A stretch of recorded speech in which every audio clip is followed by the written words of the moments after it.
Hello friends, ఇక గివైతే సన్న బియ్యముల్లా ఇక రేషన్ నుంచి తీసుకొచ్చిన ఇక సన్న బియ్యము. మన రేవంత్ రెడ్డి అన్న సర్కార్ వచ్చిన కాడ నుంచి చేసిన మంచి పని ఏంటిదంటే ఇక సన్న బియ్యం ఇచ్చి ఇది ఒక్కటైతే మంచి పని అయితే చేసిండు.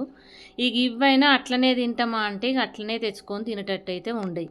ఇక వీటిని ఇట్లాంటి జల్లెడలు ఉంటాయి కదా, ఇవైతే బియ్యం పట్టే జల్లెడలు అంటారు. ఇక చాలా మందికి తెలుసో తెలియదో, ఇక నాకు తెలియదు. కానీ ఇక ఇట్లాంటి జల్లెడలు ఉంటే ఇక బియ్యం తెచ్చుకోగానే అయితే మనం ఇట్లా జల్లెడ పట్టుకుంటే ఇక కింద అన్ని రాళ్ళు కానీ నూక పెడ్డ అట్లనే లక్క పురుగు కూడా జరంత ఉంటుంది. ఇక అదంతా కూడా కిందికైతే పోయి ఇక బియ్యం అన్నీ కూడా మంచిగా పైనకు వస్తే ఇట్లా పోసుకోవచ్చు. ఇక చూసినరా ఇవంతా నూక అట్లాగే పెడ్డ రాళ్ళు లక్క పురుగు అవన్నీ కూడా కిందికి వెళ్తాయి. ఇక మనం రోజు తినేటప్పుడు ఇక బియ్యం అట్లనే పెట్టుకొని ఇక అట్లనే పోసుకొని అయితే తిననీకి వచ్చేటట్టు అయితే చేసుకొని ఇట్లా పెట్టుకుంటే ఇక నెలంతా కూడా మనకు ఇక పని అయితే ఉండదల్లా. ఇక ఇట్లా కూడా ఇది ఇవ్వకుండా సొక్కం బియ్యం ఇవ్వాలంటే ఇక గవర్నమెంట్ అయినా ఇవన్నీ నుంచి ఇస్తుంది. కానీ ఇది గిట్లయితే బియ్యం అయితే సాఫ్ చేసుకోవాలి. ఇక